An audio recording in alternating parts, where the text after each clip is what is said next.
So about 20 minutes ago I made a video where I couldn't turn the dash off, and now it turned itself off. So I don't know if there's a timer that if the ignition's left on, that it turns itself off. That's what it seems to have happened, but now I'm in the exact same boat. I can't switch the bike on. So I have my key. There you go. Put it on the seat, and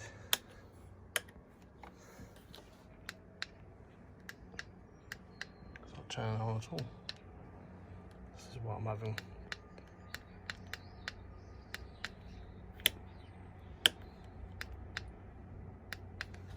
Now, prior to me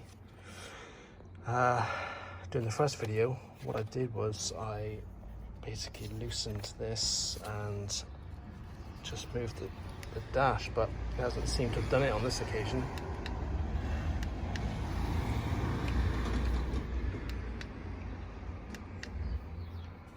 Electrics are fine, battery's fully charged.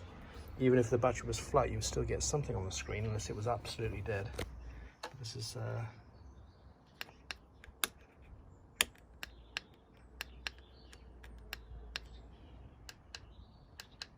we have a dead KTM. Just absolutely gorgeous weather. I can't ride my bike because of the stupid electronics on the KTM.